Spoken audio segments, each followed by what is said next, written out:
में आरक्षण को लेकर फिर छिड़ा घमासान। सुप्रीम कोर्ट ने भी आरक्षण पर की बड़ी टिप्पणी। क्या आर्थिक आधार पर मिलना चाहिए आरक्षण या फिर जाति आधारित आरक्षण रहे बरकरार? आरक्षण लागू करने पर क्या सोचते हैं खान सर?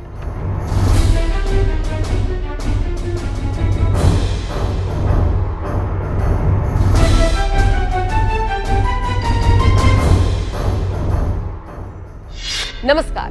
देश की राजनीति में आरक्षण का मुद्दा कोई नई बात नहीं है। जब जब चुनाव होता है, आरक्षण को लेकर माहौल जरूर गर्म होता है। कभी देश से आरक्षण खत्म करने की बात होती है तो कभी देश में आर्थिक आधार पर आरक्षण देने की मांग उठती है। लेकिन सबसे बड़ा सवाल यह है कि क्या आरक्षण खत्म कर देना चाहिए या फिर जाति नहीं आर्थिक आधार पर आरक्षण दिया जाना चाहिए? पटना वाले खान सर आरक्षण को लेकर जो जवाब देते हुए नजर आए, सुनकर आप भी दंग रह जाएंगे।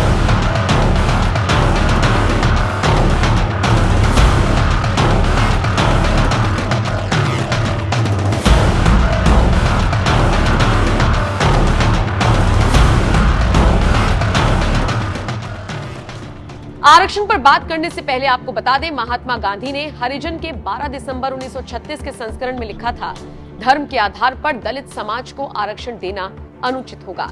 आरक्षण का धर्म से कुछ लेना देना नहीं है। सरकारी मदद केवल उन्हीं लोगों को मिलनी चाहिए जो सामाजिक स्तर पर पिछड़ा हुआ हो।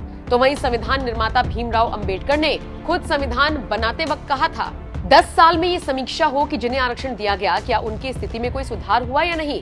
यदि आरक्षण से किसी वर्ग का विकास हो जाता है तो उसके आगे की पीढ़ी को आरक्षण का लाभ नहीं देना चाहिए, क्योंकि आरक्षण का मतलब बैसाखी नहीं है जिसके सहारे पूरी जिंदगी काट दी जाए। ये विकसित होने का एकमात्र अधिकार है। भीमराव अंबेडकर ने खुद ये बात कही थी कि आरक्षण का मतलब बैसाखी नहीं है। आरक्षण का फायदा उठाने वाले जिन लोगों की आर्थिक स्थिति में सुधार हो चुका है, उन्हें आरक्षण का लाभ नहीं देना चाहिए। कुछ इसी तरह की टिप्पणी कुछ ही महीनों पहले देश की सबसे बड़ी अदालत सुप्रीम कोर्ट ने की थी और SC/ST के आरक्षण में भी क्रीमी लेयर की व्यवस्था लागू करने की जरूरत है, ये कहा था। ऐसे में सबसे बड़ा सवाल यह है कि क्या वक्त आ गया है कि देश में आर्थिक आरक्षण लागू करना चाहिए या फिर जाति आधारित आरक्षण बरकरार रहना चाहिए? इस मुद्दे पर नेताओं के साथ साथ देश की जनता की राय तो अलग अलग हो सकती है, लेकिन छात्रों को पढ़ाने वाले देश के मशहूर टीचर खान सर आखिर आरक्षण को लेकर क्या सोचते हैं, अब जरा ये भी जान लीजिए।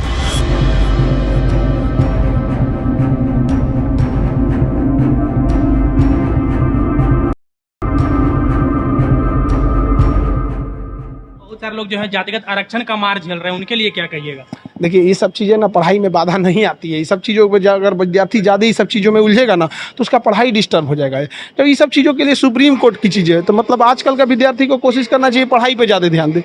अरे भैया, आरक्षण से क्या है कि जब तक है आप लोग उनके पास आरक्षण में भी क्या है, आप समझिए, जिनको आरक्षण मिल रहा है वो भी कितने सताए हैं लोग। इस चीज़ से तो आप नहीं नकार सकते ना। आरक्षण लोग सताए हैं, जो आरक्षण जिन्हें मिल रहा है उन्हें समाज कितना सताया है, आप इससे भी तो एक बार एक्सेप्ट कीजिए। आज के डेट में भी उन बेचारों को, अगर कोई छोटी जाति का आदमी है, अगर दूल्हा बनता है, घोड़े पे बैठ जाता है, तो आप पत्रकार हैं, आप लोग के सामने तो इसी दिखने में उन्हें घोड़े से उतार दिया जाता है। और अगर किसी को लगता है आरक्षण खराब है या आरक्षण से किसी को लाभ मिलता है, तो अपनी जाति उसको दे दे और उसका आरक्षण ले ले, फिर समझ में आ जाएगा किसको प्रॉफिट है। और सवाल करेंगे कि सर आरक्षण जातिगत आधार पे होना चाहिए या फिर इकोनॉमिक बेसिस पे होना चाहिए? इकोनॉमिक बेसिस पे हुआ तो था EWS वाला, देखिए कितना IAS PCS लोग फर्जी निकला है लोग। तो इकोनॉमिकल बेस पर फर्जी वाला ज़्यादा आसान है। जातिगत आधार पर फर्जी वाला करना मुश्किल है, क्योंकि उसमें पूरा आपको खानदान चेंज करना पड़ेगा। अभी देखें, एक तो IAS बन गई, टॉप कर रही है इसमें यहाँ पे, तो 1 साल हुआ आरक्षण फाइनेंशियल आधार पर देने का, जो आपका मांग है।